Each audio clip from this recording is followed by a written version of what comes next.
Hello, ladies and gentlemen. Welcome back to Tailosive Tech Live on YouTube. Hope you're having a fantastic Tuesday. Only a couple more days till Turkey Day, and we can all enjoy Thanksgiving, hopefully. But I wanted to talk today about iOS features. One in particular getting delayed, but yeah, it's a common issue that Apple will often unveil and showcase some pretty impressive or exciting software features for macOS or iPadOS and excuse me, or iOS, and then the operating systems drop, and it turns out most of the features we were actually really excited for and looking forward to aren't ready yet. They're not done. So Apple has to keep getting them pushed back. Like the biggest example in my mind that's really, really bugging me is universal control. Probably because the majority of features I wanted from iOS 15 are here. But I have macOS Monterey on two of my devices, the iMac Pro now and the MacBook Pro, and yet neither of them have what, in my opinion, was the most exciting feature of Monterey, which was just having one mouse to control. Just because I could see myself using that regularly, it's already so frustrating to pair and unpair Bluetooth mice with your computers, and I prefer using a Magic Mouse with my Mac over a trackpad, but the reason I don't unpair the Magic Mouse from the iMac is because getting it the whole process of unpairing and repairing is just so problematic. So I'm very excited for Universal Control, and that's still not out yet. But there's another feature from iOS 15 that I was really, really excited for and was probably on my list of one of the biggest things I was looking forward to, which is digital ID.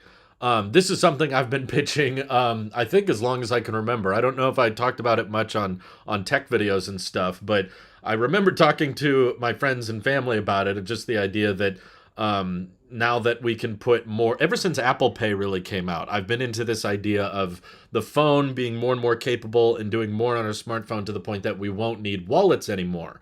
And the biggest hurdle that I remember talking about is how can you avoid a driver's license, which is something that, if you drive your own car, you're going to need fairly regularly. Some people have their workarounds with it. They can keep their ID in the car at all times. Not a bad solution, but not as permanent for people that want to keep that stuff on them for whatever reason. They don't want to leave that in the car, and you just want to. There's other places, like if you go to a restaurant. But actually, that ties into why this is being delayed. So I actually don't think, despite what many people may believe, I don't think this is one of those features that is being delayed for technical reasons. Like universal control, there's no laws on that. There's no regulations Apple has to get by to enable you to use one mouse to control several computers, right? I don't know why they're taking so long to get that working, but for whatever reason, it's taking a long time for them to roll out that feature. However, most states in America, at least, and I don't know what it's like in other countries, it's probably worse, don't legally support the digital license thing. And it's definitely not ready in my state. Most of you, it's probably not ready in your jurisdiction. So there's actually going to be quite a bit of push now, I think, from Apple towards regulators and towards state governments and local city governments that, hey, we should start allowing this. But I can understand why it might take a long, long time. And Apple currently says it's delayed till next year. I wouldn't be shocked if it takes longer, because this is actually asking a lot for a decent number of people, because something you have to be very certain on when you start doing digital IDs is that they cannot be faked, because fake IDs are a real thing that doesn't just apply to, like, if you get pulled over by highway patrolmen and they want to check that your license is legit and all that. The bigger issue is, like, if you're going to a bar and they want to verify your ID, which that's a situation I've run into a lot, where having to remember, like, okay, I keep my license in my car, but now that I'm going to go into a bar or someplace where they need to check your age, now I got to take the ID out of my car and take it with me. Where do I store it? So I still have a wallet. It's a Ridge wallet, for the record, which I enjoy quite a bit. If I have to have a wallet, the Ridge is as portable and as minimal as it gets. Maybe not as minimal as the MagSafe wallet, but I actually have more cards in my Ridge wallet than the MagSafe wallet would hold. I have my Apple Card. There's a few places we go that actually don't support credit cards, so I do still keep a debit card for that reason. Of course, my ID, and then if we ever go to Costco, I do keep a Costco card in my wallet, as well as a health insurance card. Probably don't need that, but I still keep it in there just because it can hold it really, really well. But um, yeah, I really like this future of not being able to carry a whole separate uh, object that holds all of my cards. I want all of that to be built into the wallet app on my phone. But you essentially have to train like all of the police and highway patrol how to use.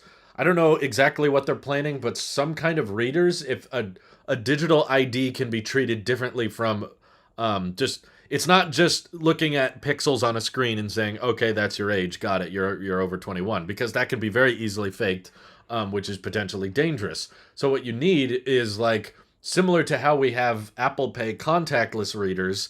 You need some kind of reader that cannot be spoofed or easily faked, that registers a digital ID as its own entity that's separate from, it's not a credit card, obviously, you're not being charged, but it's verifiable by the state. In agreeing on that type of standard where a bar can officially check you through your watch or through your phone and know your age, and there's not an easy way to fake that tech.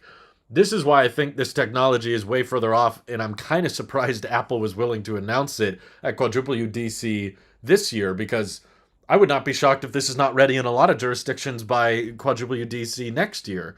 Um, I'm glad you love the MagSafe wallets. I know a lot of people that hate the MagSafe wallets, but they're all people that haven't tried it. The only reason I don't get it is because the only reason I haven't bought it, I understand why people like it, is just because I carry more than 3 cards in my wallet. But I know people that have it that seem to enjoy it and keep using it. Um, Costco card, Curve card, and license. Yeah, I have a few more than that.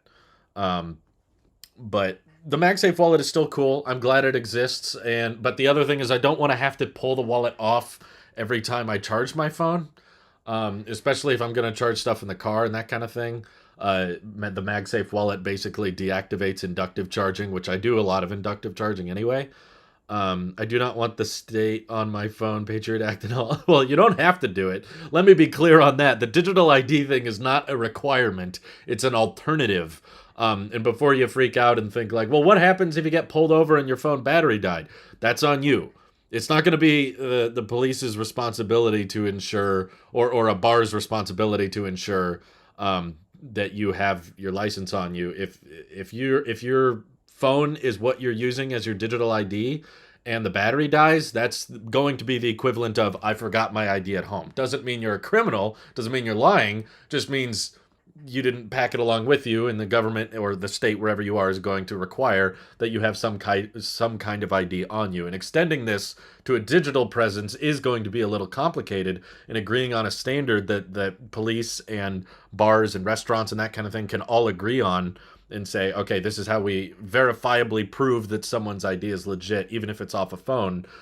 That's going to be kind of complicated. I can see that taking a while. So it's something I'm glad Apple's kind of announced, and they're likely going to be kind of pushing some states and governments to say, hey, let's get on this. But knowing our current government, I would not be shocked if this takes a very long time. But they're more complicated than people realize. It's something I wanted to talk about because I saw people saying, like, how come Apple always announces these features and they're not even ready yet?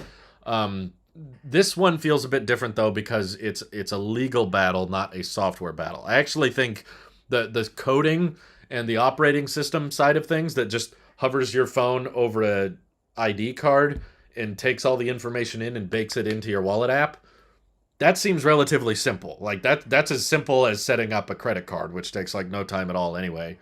So I'll read the chat here for a minute, but those are my rough thoughts on it for now. Big Truck Series Review says the only thing I consistently buy from Apple is iPhone. Good for you. Hello, Drew, back again. Hello, Tyler, Daniel Holloway, Virgil, thanks for tuning in. Ben Rayner, can't wait for Universal Control. I'm pretty sure I'll not need my wallet. Oh, OMG, who is it? It's him. Oh my God, thank you for becoming a member. That was nice of you. I had a hard time reading that, but the caps thing threw me off. Tyler Forte, also, I believe he was a supporter. Is this like a renewal thing? How long has it been? There it goes. What's the deal with TSA? Some COVID cards were... Okay, it looks like you got yourself cut off there. But 5 months of support from Tyler Forte. Thank you. Let's see. The idea of not having to take anything with apart from just your phone Yes, I agree. That sounds incredibly convenient, and I want to get to that future where um, I can if I the other thing is if you're worried about like your battery dying in the car is that like more and more cars have chargers built in anyway. So even if your phone died, you'd probably be able to dock it with the charger. Or I bet even the police officer, most of the police officers I've seen, not a lot, but the police officers I've seen all had iPhones, so they probably have a charger in their car. And they're like, okay, is your license on this phone? And you say yes, then they're like, okay, I'm gonna go plug it in and verify it. But you have to wait here. You can't get away. Um, Thank you for the super chat, OMG. It's him. Any update on when the heck Universal Control is coming out? I've heard nothing. I don't have sources or anything like that, but I want it to come out as ASAP. And I'm honestly very frustrated why this, of all features, is taking so long because I don't understand what's so complex about it. Like, I'm not a software engineer, so I don't know how complicated all this stuff is. Maybe it's far more intricate than I think it is, but with all of the different things Apple's rolled out with iOS 15 and macOS Monterey, the idea of one mouse just stretching across multiple devices, like the mouse sends relatively little amount of data, right? It's not a crazy amount of information. It's just a few coordinates that it's relaying to a computer and to share that data between a few other devices so that I could it'd be a perfect situation right now because my iMac Pro is kind of useless. It's just sitting here. It's turned into my YouTube machine.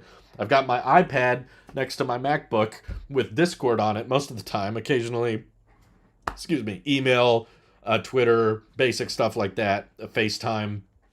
And then I've got my MacBook here. And I love this Magic Mouse more than the trackpad on my MacBook. So if I could have one mouse that controls all three of the devices on my desk right now, that would be a lot easier, and that would make life so much simpler. So that's by far, I think, out of all of the operating system changes we got this year. I'm trying to remember all the things we got with iOS 15. I've had it for a while now, so there might be some big thing I'm using a lot that I'm not thinking about. But the universal control is probably one of the bigger deals for me.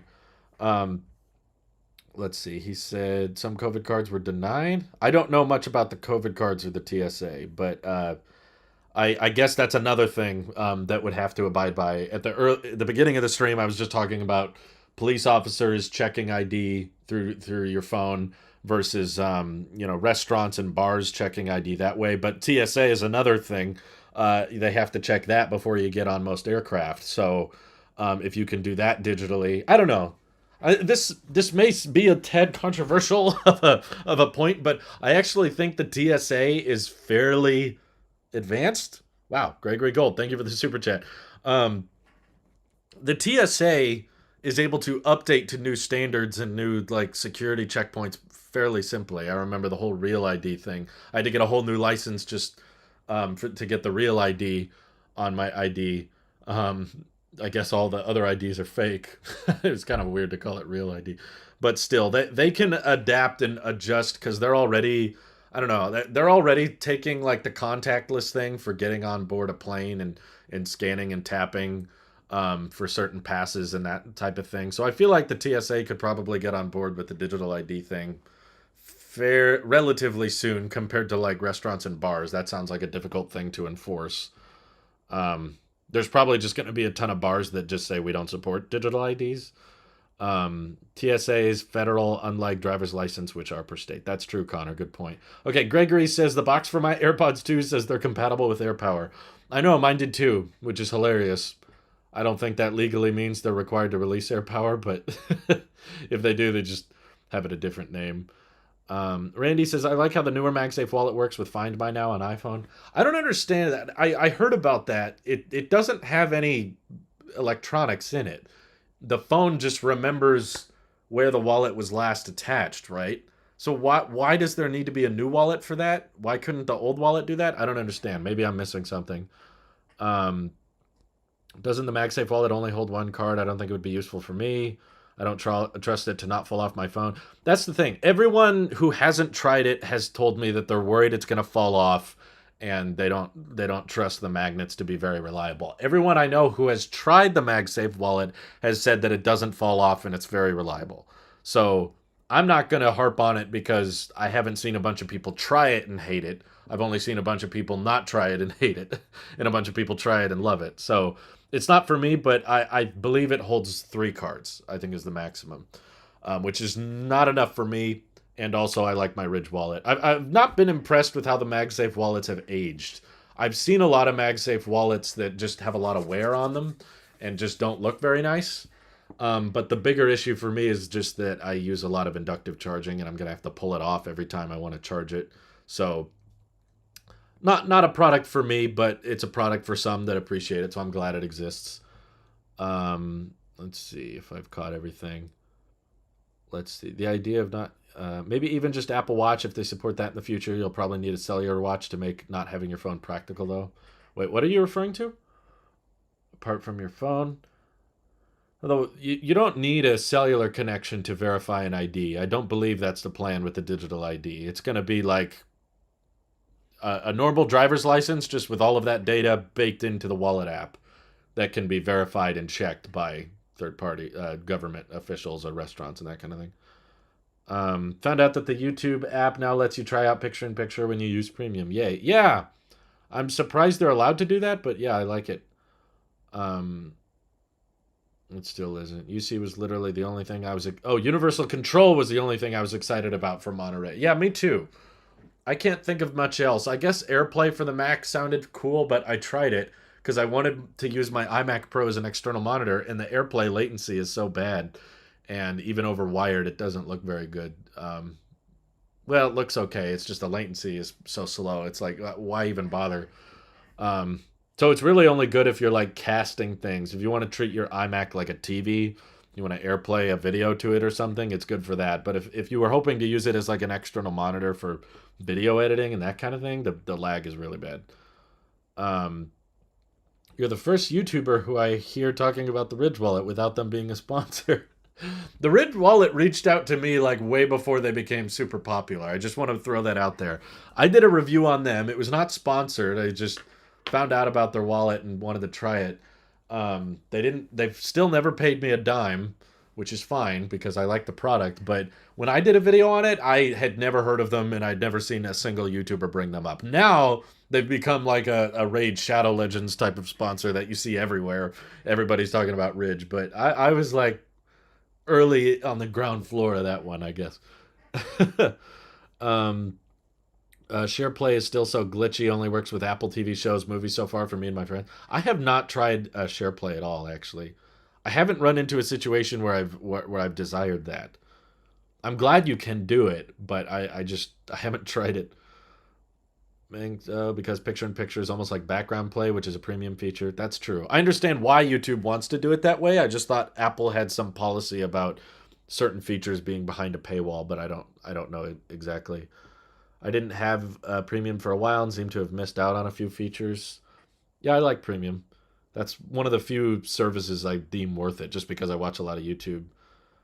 That's why it's so surprising to me that they canceled AirPower because they put that documentation into the AirPods 2 box. My sister has one. I'm going to go look for it. Yeah. Connor says NFC chip differences. You can save a number to the NFC chip to be read by another phone. Older MagSafe wallets were read only for the animation. Oh. You can save a number to the chip. Interesting. Okay, I didn't know that. So they did need to change the wallet in order to support Find My. That's cool. I've never really lost my wallet before, is the thing. If everything was built into my phone, I definitely wouldn't lose it.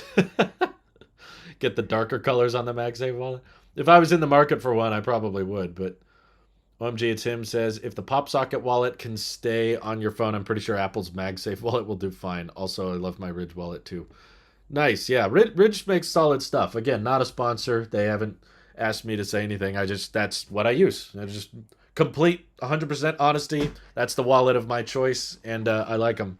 I have the carbon fiber one. But as much as I love it, I also wouldn't mind if I could put it all on my phone. Sorry, Ridge. See, if I was sponsored, I probably couldn't say things like that.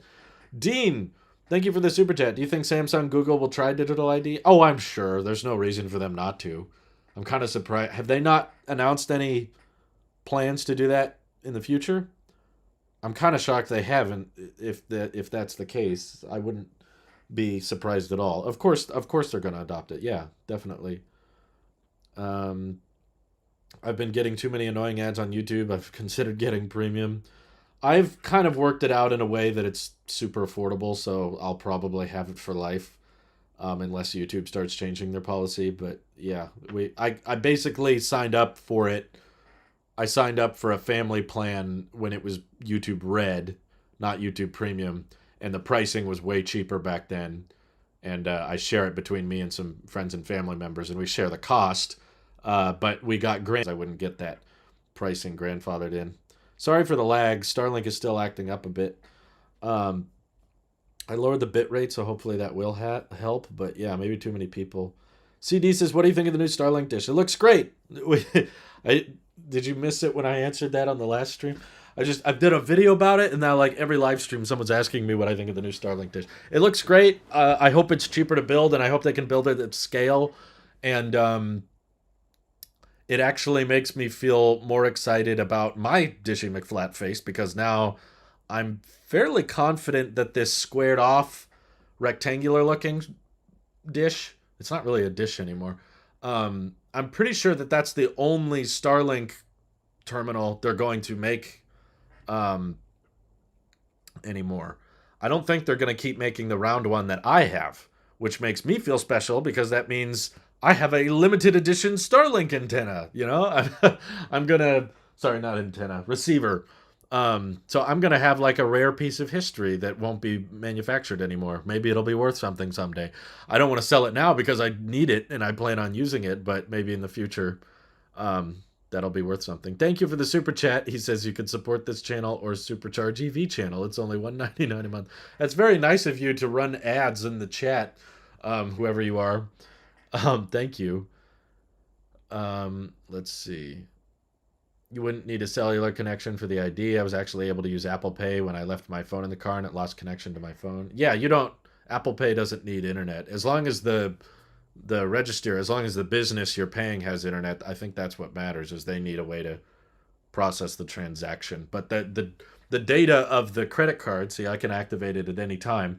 The data of this card is stored on the device. It's not pulling that data from a server or anything. So yeah, even if your watch is disconnected from the phone and you don't have Wi-Fi or LTE or anything, you can still use Apple Pay. I've done that. Um, Use a VPN to sign up for premium in India for $2 a month. I don't know if that works. Also, you got to factor in the cost of the VPN, but yeah, that might help. That might change the way YouTube works. I'm not sure. YouTube Premium is honestly worth it for me, even at full price, because that's basically all I watch these days. Indeed, Mewtwo Zero. I watch more YouTube than anything. I watch it more than TV. I watch it more. I play it while I'm working. I watch it in my downtime. I watch it before bed. You know, there's a crap ton of YouTube I watch every day. Have you heard that Apple has a what is a patent for a wallet passport? Painted. I don't know what a patent is unless you meant patent. But no, I did not know that. It was Google who blocked PNP for Apple devices. Oh, really? Dang it, Google. Stefan says he owned MagSafe wallet for a year now, never fell off, and yes, it's 3 cards. Okay. Randy said, I think there's some tag in it, does just let you know where it came off. Okay. Curbside says, I just want more places to accept Apple Pay. You have no idea how annoying it is when you forget your wallet and the store doesn't take Apple Pay. Yeah, I think the one instance, a lot of places are supporting Apple Pay now. As the more and more I go to, the more and more support Apple Pay. The one instance where I could see myself still needing a wallet or a card is more sit-down type restaurants. There's a lot of places that I've eaten at where they basically bring you the check and they put it on the table. And there's not really like a register or a reader you walk up to. You're supposed to put your card or you're supposed to put the cash on the check that they bring to the table. And if I didn't have a physical card, I'm not exactly sure what I would do in that situation. I'd tell the waiter like, "Hey, do you guys support Apple Pay?" And if they say no, I'm going to be like, "Oh, I guess I can't pay then because I'm all in on the digital wallet app." Um, so I'm not exactly sure how that's going to work, but not the topic of this channel. Maybe all I need is your Model Y review. Thank you. I'm working on that. Your super chats help. Thank you. Robert says in Australia, a number of states have government apps that allow you to add all your licenses and IDs, but this may be a slower method to more widespread integration. Well, it's states have government apps. I'm sure that could work, um, but it's definitely easier to adopt a standard in lower populated places than higher populated places because you have more edge cases, you have more variety, you have more states and different opinions versus Australia has less people than California. So I assume when there's new standards and that kind of thing, it's going to be much, much easier for Australia to pick up on. Regular credit debit cards don't have internet. Didn't think of that. Yeah. The Apple Card doesn't need 5G. Um, Robert says he got a Rich wallet about a month ago. Really likes it. I have digested most of my cards. Digitized. Sorry, I don't know why I said digested. I just imagine him eating all of his credit cards. He has digitized most of my cards, but there are just a few that I still keep physical. That's fair. Basically, you should be able in the future to add your passport to wallet app on iPhone. That would be great. I would love that. Because we constantly are like, whenever we take a big trip, we're like, oh, wait, where did we put our passports? Which are very important, but we still oftentimes run out. We're like, oh, crap, where did we put those things? Um, it still amazes me that the US, where the iPhone has the biggest market share, still struggles with Apple Pay adoption. Basically, everyone in the UK has had it since it launched here in 2016. I'll mention most places do. I'm sure like you say, basically everywhere. That's kind of how it is in the US. Like, there's very few places that don't have it. It's kind of weird to not have it these days. Like, when we took our trip, especially if you go to a major city, we went to the San Diego area on our anniversary trip. We didn't go anywhere that didn't have Apple Pay. There's just a few places in the more rural areas because I live in a more rural area. It's not like a huge city where they occasionally don't have it. And again, I haven't been to like a sit down restaurant that necessarily had it. So I'm not sure what they can do in that situation other than like bring a contactless reader to the dinner table when you're done eating. But I've never seen that done before. In the UK, the card reader comes to you with a server. Your card is never left unattended with staff, so Apple Pay is accepted nearly everywhere. That's what I would like to happen. I'm not sure why that they're having so much harder time doing that here, but Anna Maria says, just joined. What did I miss? Not much. We're just talking about the challenges of switching to digital IDs in the future. Um, let's see. Only negative of the Ridge wallet is how thick it is. Even traditional bifolds spread the thickness over greater surface area, so you can sit on them. Try sitting on a Ridge wallet. Do you sit on your? I guess I don't put wallets in my back pocket. Um, but no, I guess I haven't tried sitting on a Ridge wallet. Some sit down restaurants have a QR code on the receipt that lets you pay via their website, and sometimes it has Apple Pay. Well, that's cool. It doesn't even need Apple Pay as long as you can pay it online. That would be nice. There's still a handful of restaurants that you can't do that in, but I'm wondering if. Yeah, Connor says in Iowa, Apple Pay is uncommon. Yes, I'm sure it's far more common in major cities. Here's a theory. They'll bring the touch bar to the MacBook Air so they can say for the first time the touch bar is coming to the MacBook Air because casuals like me like the touch bar. I'm less convinced. I'm not sure if that was a casual thing.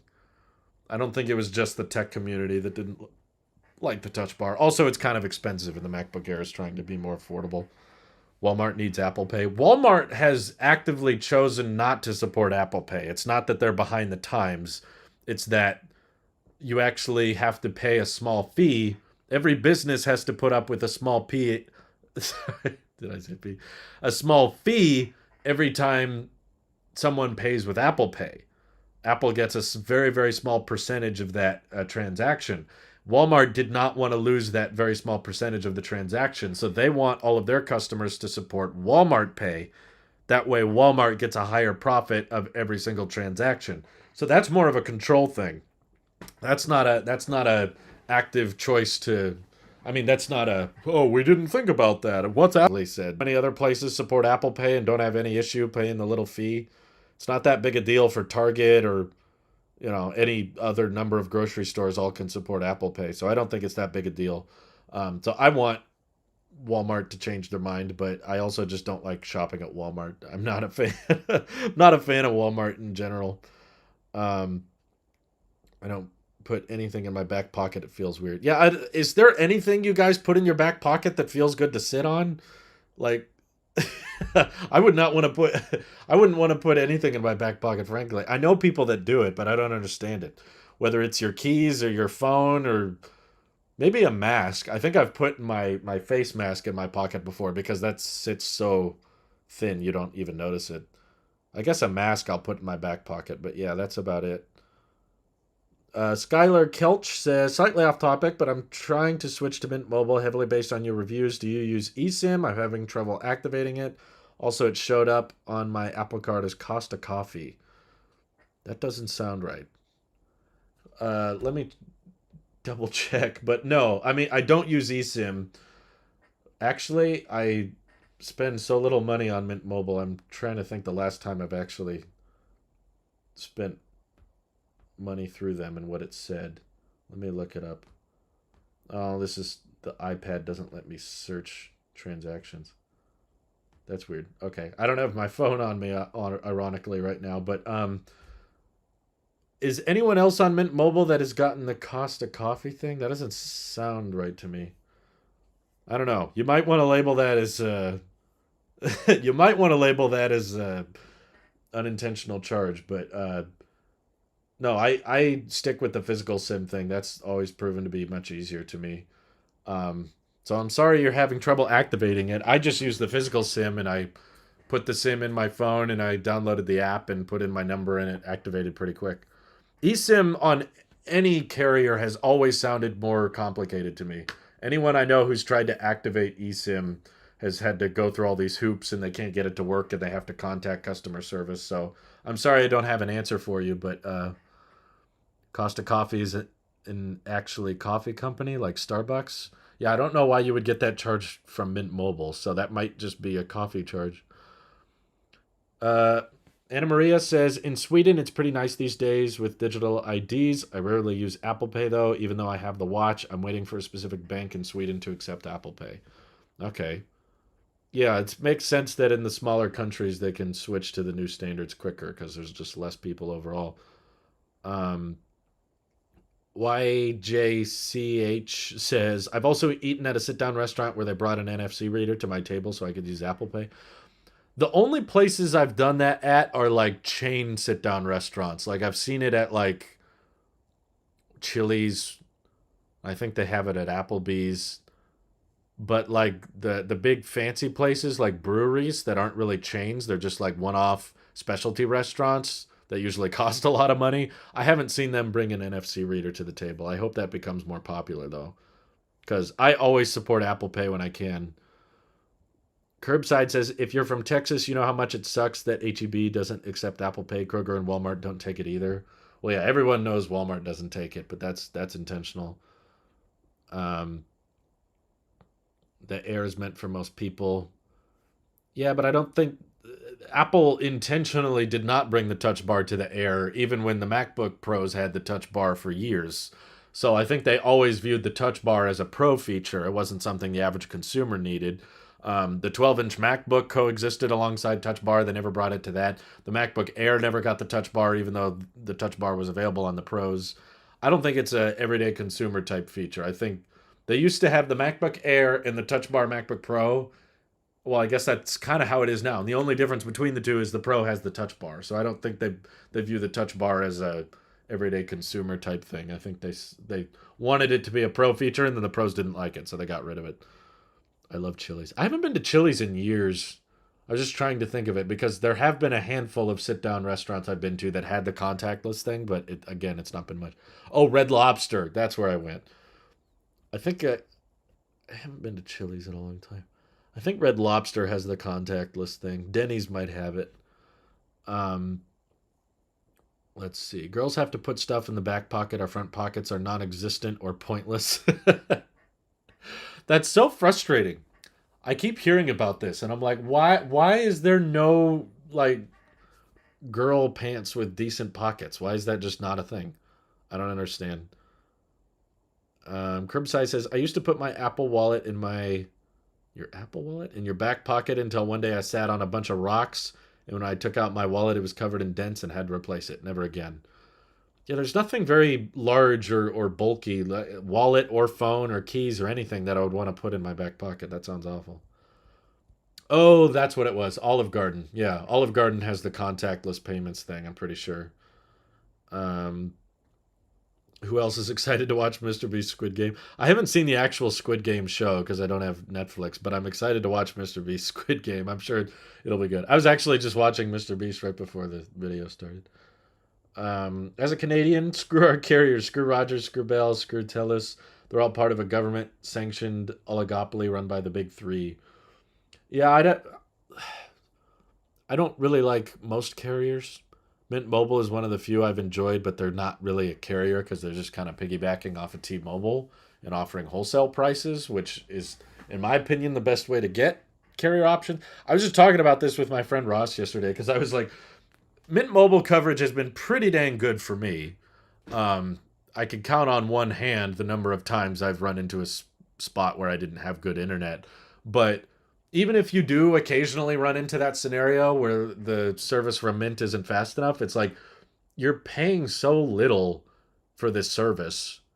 It's so dang cheap.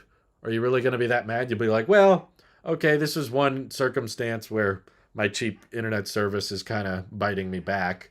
But imagine it, because here's the thing. I still ran into a handful of instances where I didn't have cellular when I was on Verizon, which was like 10 times the price as Mint Mobile. It was astronomically more expensive. So if you occasionally run into a scenario when you're on Verizon or AT&T and T and you don't have good internet, now I'm going to be upset. I'm like, I'm paying so much money for this and I still run into situations where it's not good enough. It's like, what am I supposed to do? Whereas if you get it on a Mint Mobile, you're like, oh, okay, well, it's not great here, but I didn't pay much for it anyway, so big whoop. Um, Halami says, what I'm saying is that the touch bar could become a casual thing, or maybe I'm just really hopeful. I think you're really hopeful. If they don't have it on the MacBook Airs now and they don't have it on the new MacBook Pros, it's going away. Think of it as 3D touch.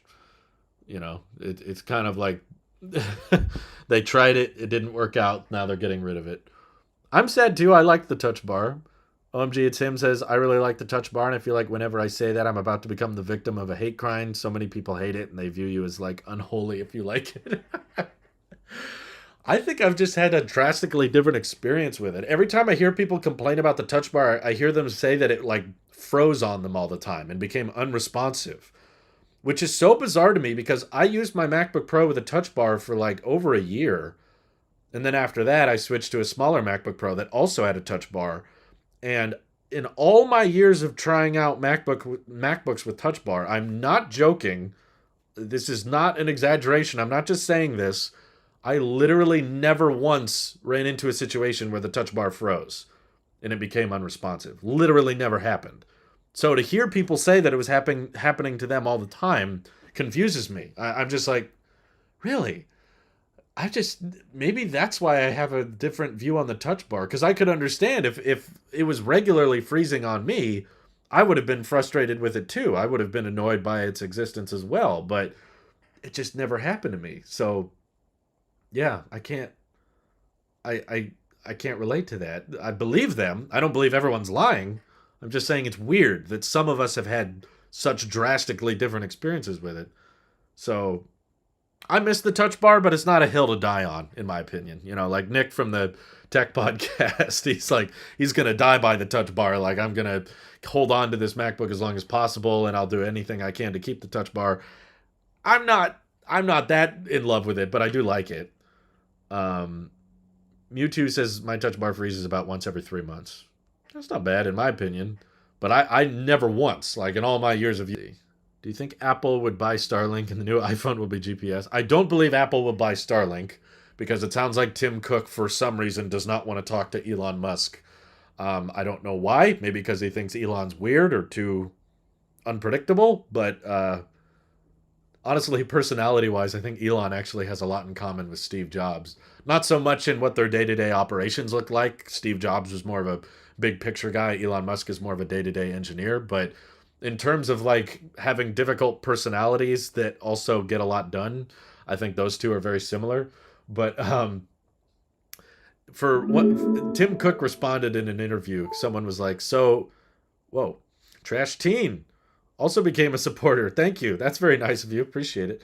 Um, yeah, in an interview, they were asking Tim Cook. They were like, "So Elon says he reached out to you in a hard time for Tesla about the potential of buying them out, and he says you never took the meeting. Is that true?" And Tim Cook was basically like, "I've never spoke with Elon, but if he says that was the case, then it probably was." So Tim's response was basically like, "Yeah, I didn't take the meeting." But he didn't say why. He didn't like explain anything. He was just like, "Yeah, no, I didn't want to talk to him." I'm not sure why he's so anti Elon, but that kind of conversation would have to go on if Apple wanted to buy Starlink. So I don't think they want to, but I also am unsure if they have the cash on hand. I imagine with the crazy evaluation a lot of Elon's companies get, Starlink would probably be pretty high up there, at least in my opinion. Like I've expressed interest. If Starlink IPO'd, I'd be fairly interested in buying some stock because I think they have a fairly high likelihood of becoming a monopoly that might even need to be broken up. Um, I don't think Apple's a monopoly. I don't. I I don't even really think Google's a monopoly, but they're kind of in that department. Um, Mostly in regards to search. I don't think of Android being the only option, and that's what always makes me laugh about people saying Apple is a monopoly because I'm like they're not even most of the market share. Yes, they have a monopoly on their own app store, but that's kind of a ridiculous statement to me. It's like saying Netflix has a monopoly on Netflix. It's like, well, that's their platform. Of course, they have a monopoly on that, but to act like the iOS app store is the only app store is ridiculous. That doesn't make any sense. But there are alternatives to Google search. It's just that no one really wants to use them. So I don't really consider Google a monopoly, but I can understand that argument that they have. In my opinion, what Google did with Google Photos was very monopolistic. Um, they basically said we're going to offer free unlimited backup for photos and videos forever, way back in like 2015. And I was like, wow, that's really ambitious. And no one else on the market is offering something like that. Unlimited photo and video cloud storage for free, no ads. Um, you can just back up as much as you want. So that's what I started doing. And I backed up as much stuff as I wanted to. And then, like 6 years later, they were like, actually, this is too complicated. This is too expensive. Too many people are utilizing the service for its intended purpose. So we're going to get rid of the unlimited thing and just start charging everybody just as much as Apple charges for their cloud service and just as much as most cloud services cost. And I was like, that I would say is monopolistic because what the idea of what you want to avoid with a monopoly is bankrupting all of the competitors to the point that you can't use anyone else. And then once you're the only option, raising all the prices. It's still kind of loose because there's other cloud services you can use. Um, so it's not really a total monopoly. But it's monopolistic in definition by the idea that there's a lot of cloud service companies out there that may have done very poorly or lost a lot of business to Google because they offered unlimited for so long. Um, and then once you get a bunch of people like me and like Mewtwo here, once you get a bunch of people to all switch to Google Photos and then you decide, it's not unlimited anymore. Now you got to start paying. That's gonna look kind of bad to the courts. But so anyway, I don't think Apple's a monopoly. I don't think Google's a monopoly. Starlink, I could see very easily becoming a monopoly if, because I personally think Comcast is a monopoly for a lot of regions because there's, at least where I was, there was no other internet provider. I cannot switch to AT&T. I cannot switch to fiber. All I can do is Comcast, and they were raising our rates as we were working from home, using internet for work. We were using a lot of data. They were charging us overage fees to keep using more and more data, and without question, without reason, just started upping the price. They were like, we have decided you will pay us more now. I'm like, there's no option, and there's no option to switch. That's that's the definition of a monopoly, is when they're like the only thing you can do. Thank you for the super chat, Karen. I'll answer that in a second. But Starlink, for a lot of America and a lot of the world actually, might be the only available internet provider And as more and more satellites take up space above the globe, and the federal government and NASA gets concerned about how many satellites are actually in orbit, they might get to the point where they say there's too many satellites. We need to slow down how many different internet services, satellite internet services there are. And when we get to that point, it's kind of going to prevent. I'm not saying I'm not saying this is a good or bad thing. I'm just saying it's an eventuality. Inevitably, this is probably going to happen. You're gonna send up tens of thousands of Starlink satellites, and then the government's gonna say there's too many satellites, so you can't add any more. Um, and Starlink's gonna have that first advantage because they got there before everybody else did. So that means essentially no one else can compete with Starlink, and they can kind of charge whatever they want. Hopefully, they don't act uh, in a monopolistic manner where they start upping the prices. The goal with Starlink is to lower prices and get them more affordable. That would be ideal, but I think that they may be worth a crap ton if you consider that they can provide eventually, not right now, but the end goal is for them to be able to provide gigabit internet on any square inch of the planet. That's that's pretty powerful. Um, okay. Are the rumors about the Apple Car true? Maybe they view Tesla as a future competitor. Doesn't I am neglectant to believe any Apple Car rumor because I remember reading about the Apple Car in 2014.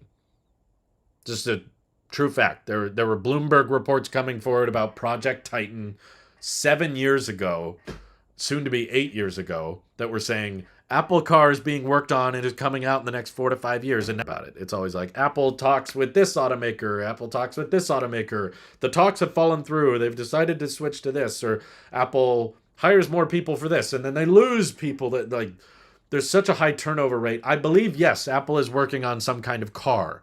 I do not believe that confirms they will release one. I believe Apple works on all kinds of projects that don't see the light of day. And of all the projects for them to work on that potentially won't see the light of day, I think car is the highest on the list because Apple's likely doing a bunch of R&D and work on the project. But in the auto space, it's very, very different. I know that we think of them as similar because cars are more and more cars are powered by batteries and they have screens and they have software. So we think, okay, Apple's devices have batteries, screens, and software. That means a car isn't that far fetched, right?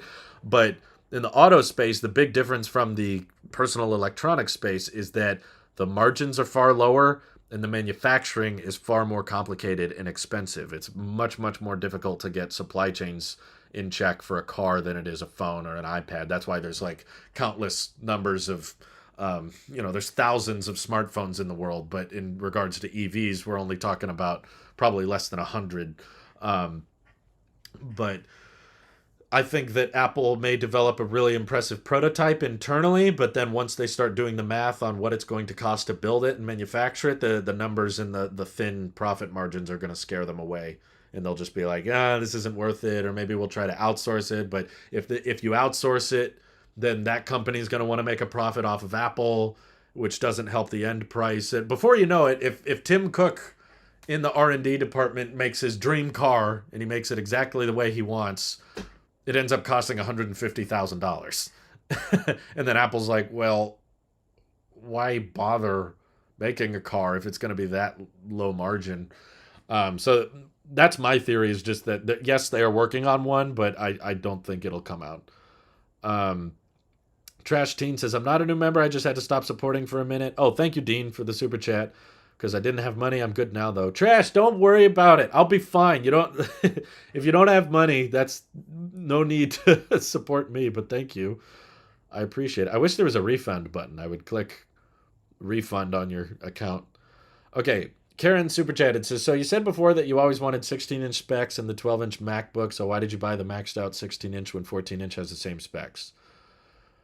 16-inch specs and the 12-inch MacBook. I guess scenario's a little different now because I don't know if I've always said that, but the main reason I went with the 16-inch is battery life. The speakers sound better, and the display already still feels pretty small to me. Going from an iMac Pro at 27 inches, now doing everything off a 16-inch display, it still feels kind of crammed to me. I get by with it. I'm comfortable with it, but I have used 13-inch notebooks before since then. Like, I don't think I've said I want 16-inch specs in a 12 inch can get it, but now having used smaller MacBooks, I don't want to work off of screen that small. I guess I could put all the specs in a tiny machine, but I also like high performance mode now, discovering that I can export videos faster if I up the power mode on my MacBook, and high performance mode is not on the 14-inch. And the battery life as well. If I'm on a trip or I'm away from a power outlet and I'm working on a project, I'm going to utilize as much possible battery as I can. And because I plan on owning the MacBook for such a long time, basically the larger the battery, I know it's going to get worse over time. The battery health will go down and the battery life will go down the longer I own this thing. So if I get a lot of battery now, I know it'll still be, decent, and it'll still last me through a day reasonably within 5 or 6 years. Whereas if I get a MacBook with a smaller battery life, it's less likely to last me through the day in the future. So I like MacBooks with small form factors. They're cool and all, but for my workflow, and me doing more live streaming now, I don't care so much about middle ground MacBooks. Yeah, like Halami says, if you throw a hypothetical 12-inch M1 MacBook, they're cool, but for day-to-day workflow, I want a big screen. Let me see if I missed anything. Anna Maria says, I don't care about the touch bar. I have it on my MacBook Pro, but it's kind of pointless and makes the computer more expensive. I hope I'll get the new MacBook Pro soon, and I will not miss the touch bar. There you go. You have most people's opinion.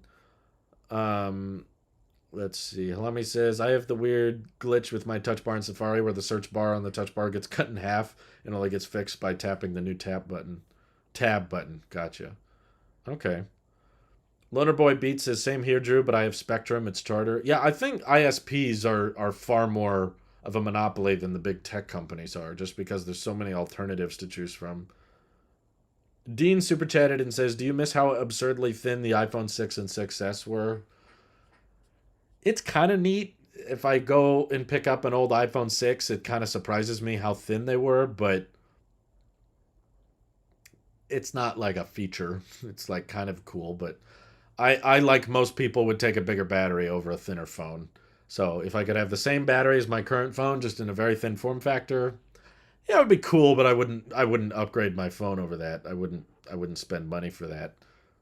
It's kind of nice, but my biggest complaint with the design of the 13 Pro Max is just that the bump is so big. But I wouldn't mind if they bulged out the back a tad more and made it flat on the back. But honestly, if it actually looked like that, it would probably look much, much thicker and uglier than people realize. Yeah, Elizabeth says, too many satellites or runaway satellite collision is called the Kessler effect. It is a real concern. It is. I think that the max capacity of satellites we can have is a lot higher than most people would think, though, because a lot of people don't fathom how much room there is in space and how big satellites are. That's something where everyone just imagines Wall-E, where like every square inch of our orbit is covered in satellites. But the truth is, there is a lot of freaking space out in space. And there's a lot of varying altitudes. Like if you go to a certain website, I forget the name of the website, someone in the chat probably does, but there are certain websites you can look up and see every aircraft in the air at any given time. And you see how many planes that are flying simultaneously.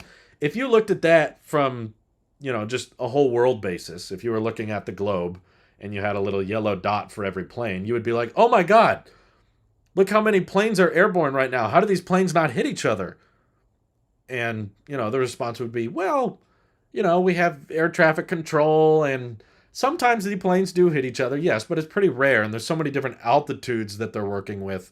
And there's so much space around the Earth relative to how large a plane actually is. Most satellites are smaller than planes. And they have even more range and altitudes than aircraft do. Thank you, Scott. Flight Radar 24. The amount of planes is insane. So most planes are flying between, I'm sure I'm wrong on this, but I'm sure most planes are flying somewhere between 5,000 feet and 50,000 feet. So you've got like 45,000 feet of area for all aircraft to kind of fly around. And sometimes they go higher, sometimes they go lower, but vast majority are in between that. With satellites, you have like 10 times that amount of altitude. You have high Earth orbit satellites, low Earth orbit satellites, and you have even more surface area to go off of because, of course, the further you go out, the more orbit. Like, if you can imagine blowing up the Earth, the surface area increasing as you get further out, like, there is so much room up there for more stuff. Like, I know that it freaks people out when you go on websites and track how many different satellites there are, and they're like, oh my God, there's so much. But it the human brain has a difficult time.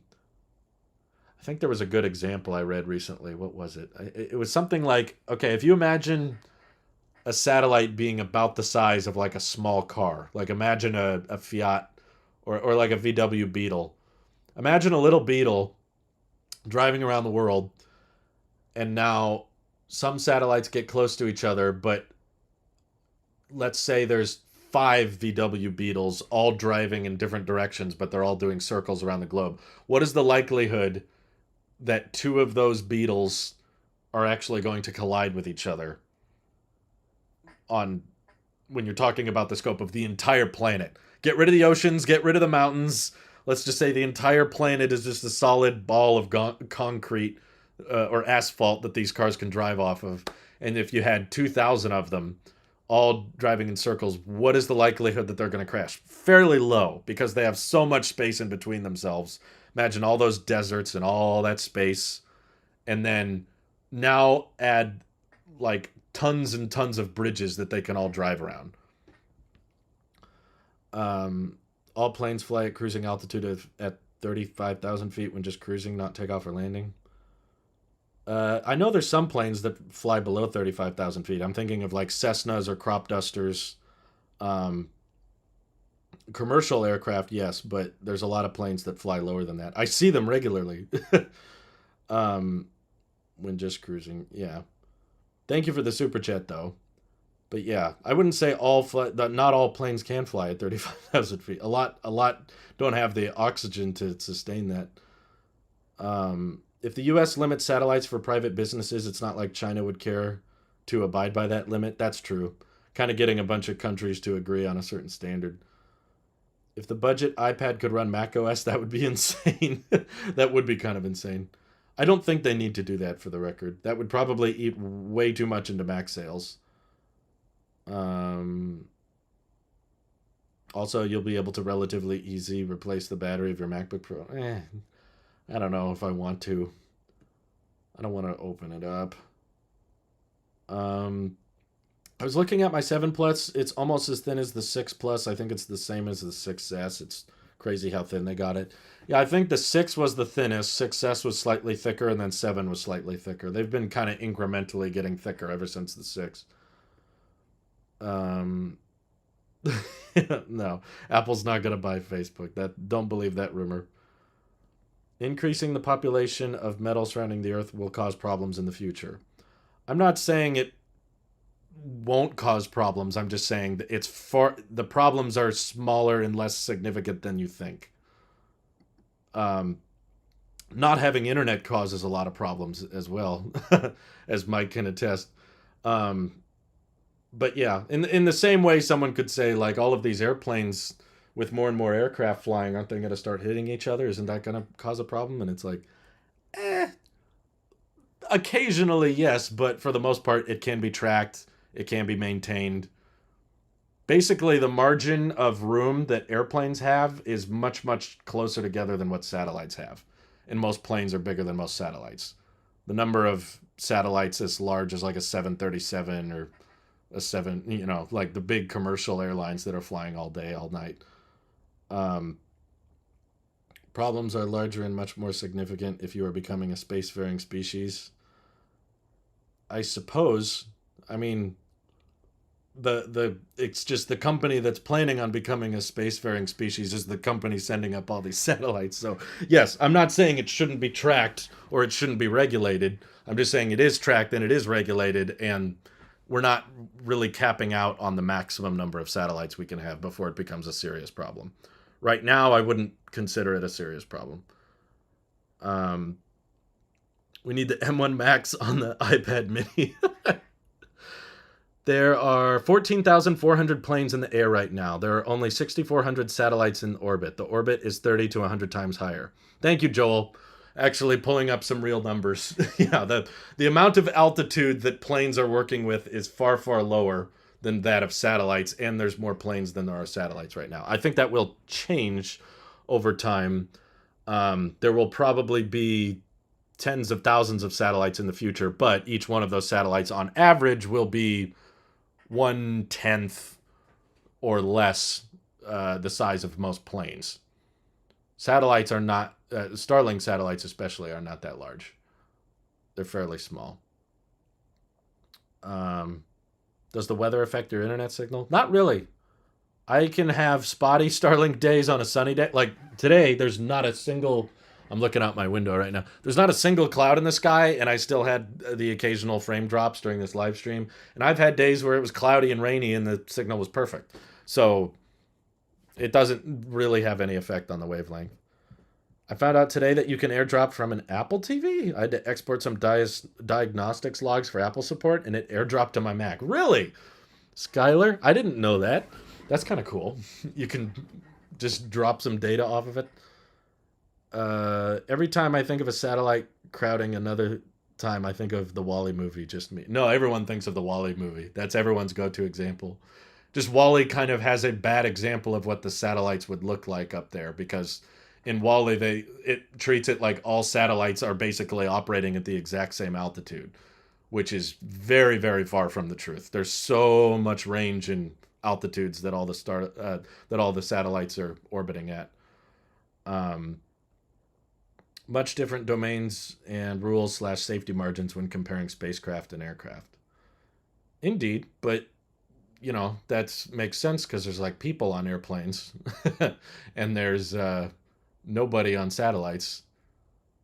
I guess the International Space Station, but that's one out of like 6,000 or whatever. I don't plan on getting anything on Black Friday. I'm not really in the market for much. I've never really bought into Black Friday, even before I was a YouTuber. I never really found anything that was actually that good a deal. I think it's just a big day that people hype up in their minds that there must be sales, but the sales, if you compare, there's kind of online, there's kind of sales going on all the time. So I kind of don't get the whole Black Friday thing, but I like Thanksgiving. Um, I do not have a Tesla currently, but I am saving up for one.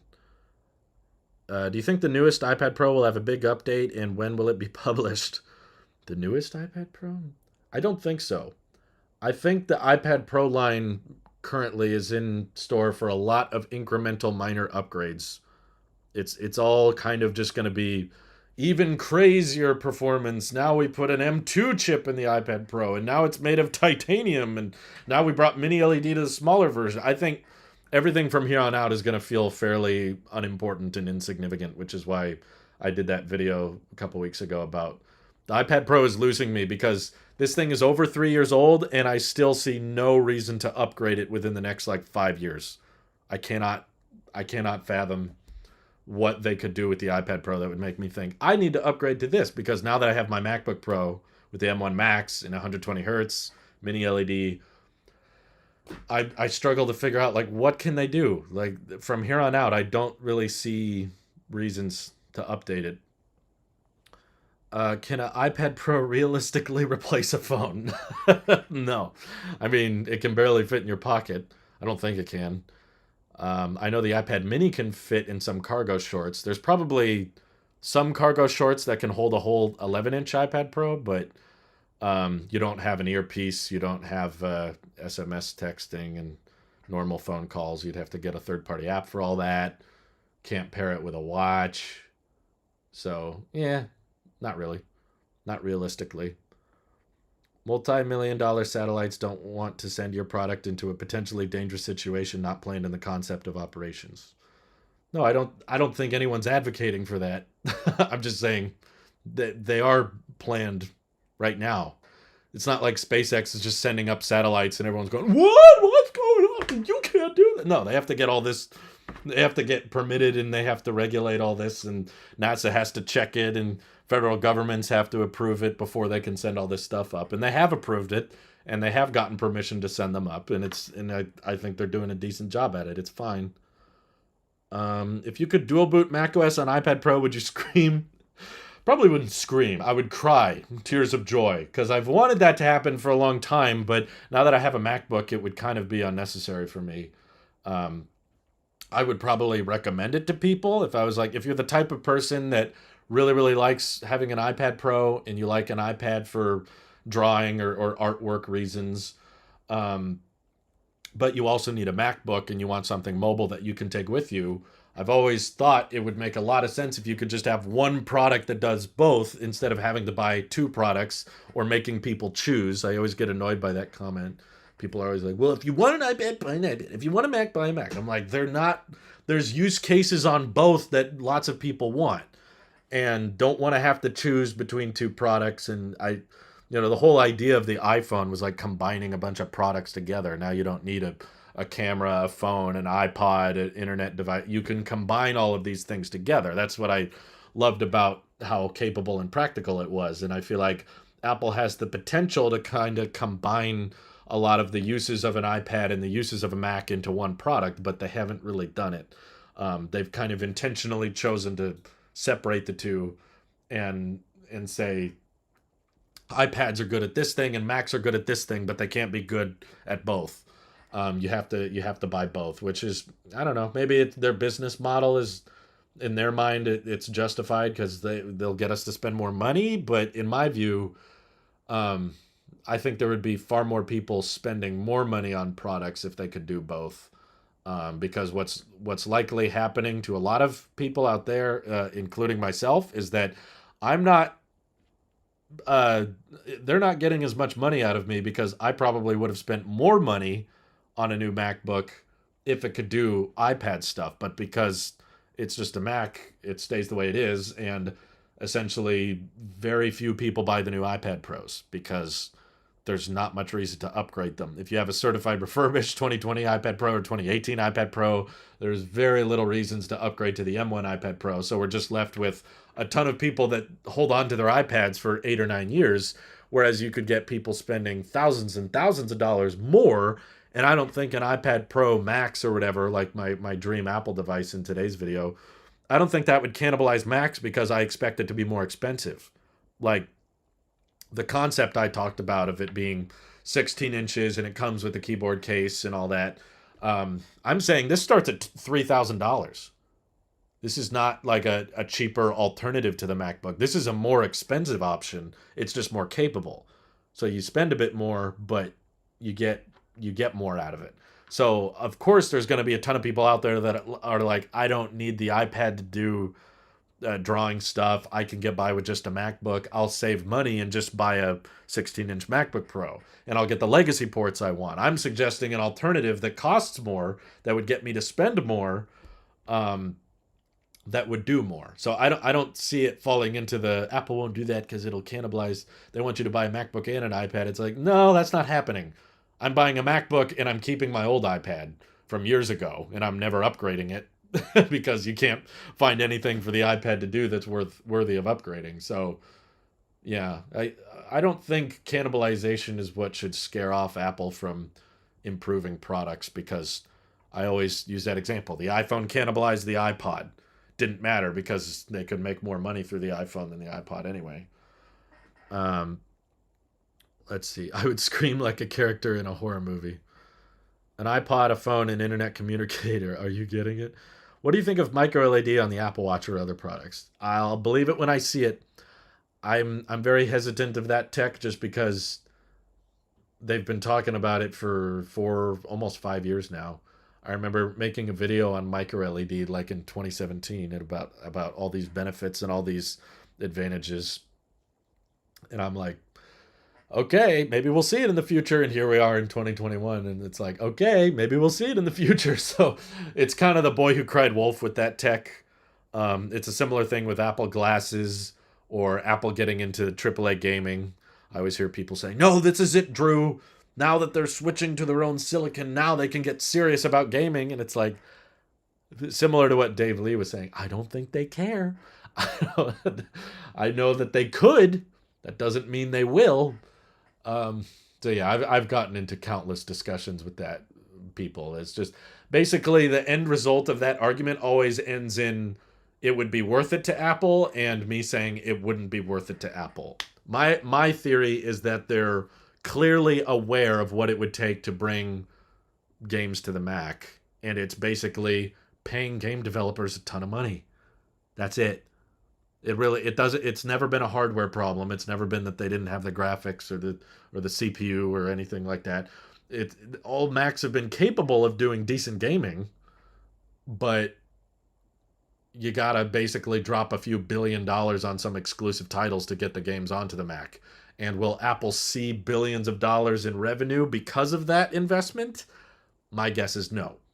Other people say yes. It's kind of impossible to know, though, because it's all a theory. It's all a hypothetical. My guess is several thousand people would be willing to drop $60 per game on Mac gaming, and Apple would see a lot of that return, and it would be worth the investment. My theory is, yes, technically Apple could buy some exclusive rights to some popular games and have them just come to the Mac and have the Mac become really, really capable of playing all these games. And sure, from a technical level, that would be really impressive, but how many Mac users would spend the money to make that investment actually profitable for Apple? I don't think enough. I think they would probably lose money on it. Nazal says, what's your favorite video that you've done? I know it's hard, so maybe the first video that came to your head while reading this.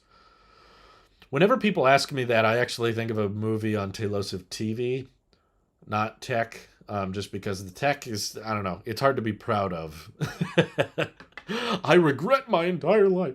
No, but the tech videos are just kind of a edited, digestible way of conveying my thoughts and opinions to you guys, which is kind of what I mean by it's hard to be proud of, because I just kind of have an opinion on a particular video and talk about it and throw in some cutaway shots, whereas Tailosive TV is more like storytelling and more like trying to get shots right and trying to make jokes land. And I don't know why I always think of this one, but I did a skit a long, long time ago called Justice Man versus Volunteer Cop. And that short film basically turned out exactly the way I pictured it on the script. And it took a long time to make, but we did finish it. And I actually felt very, very proud of the last skit we posted on Tailosive TV, which was called Male Bonding Time, which, yes, is an intentionally awkward name. But we put a lot of work into it in the script and the filming and the editing and all the shots. And I kind of like the way it turned out. So I'm usually pretty proud of those because I can get a decent number of people to laugh from them. And I always feel very proud, or I always like videos that can make people laugh. So there's a handful of tech videos that have been funny that people laugh about. So when I do like a Apple Sheep Overdrive, that type thing, and everyone laughs, that makes me laugh. That makes me proud. It's hard to pick one out of all the tech videos to say that's my favorite. Probably like the thing is I don't watch them all. I kind of film a bunch, but I don't sit back and watch old tech videos very much. So I want to say like a Pixel 3 rant or like a Pixel Slate rant or something like that. Whenever people tell me what their favorite video is, it's usually a rant on something. So those I'm glad a lot of people liked. I'm basically, the more people laugh or enjoy a video, the more proud of it I am. I don't really finish a video and think, no, yeah, now I'm proud of it. But I wait to see how people respond to it. And if I get a positive reaction, I feel proud. Um, Torn between 12 Pro Max and 12 Mini. Yeah, that I was pretty proud of that one. People seem to think it was funny. That's a good one. There is a YouTube video where a general from U.S. Space Force talks about how crowded the orbit is. I mean, relatively. I'm sure it's more crowded now than it's ever been, but I think there's actually a lot more crowding we could do before it's a serious issue. Um, what is the next big thing for Apple? Apple Glass, Apple Car? My guess is Apple Glass. I think that will actually have a bigger impact. I think it's too late for the car.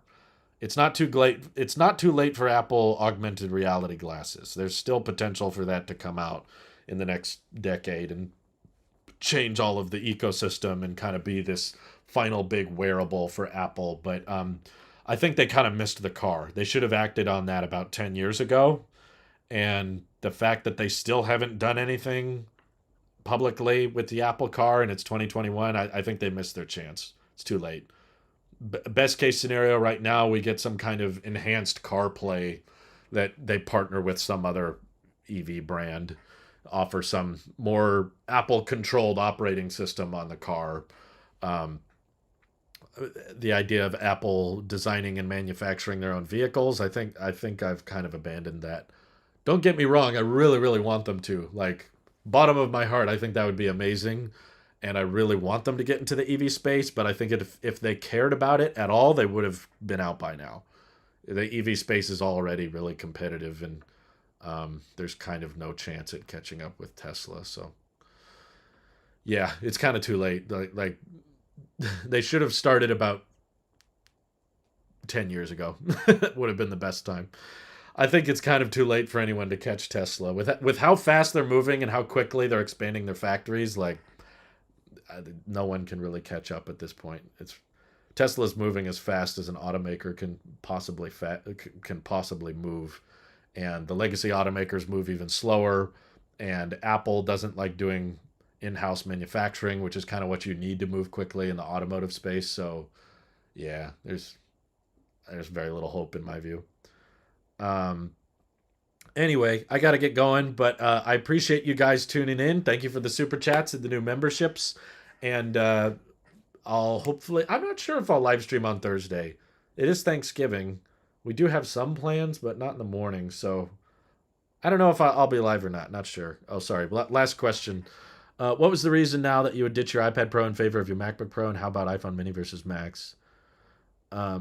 What was the reason now that you would ditch your iPad Pro? Well, I use my MacBook Pro for more because I can do live streaming and video editing much easier off this than I can the iPad. It's not that I would ditch my iPad Pro. I still use it. Like, I still use it for video thumbnails and for general media consumption. But the MacBook with its M1 Max chip and its bigger display and its great battery life, like, if I could only pick one, this is more valuable. I use it more on day to day. It can get more done.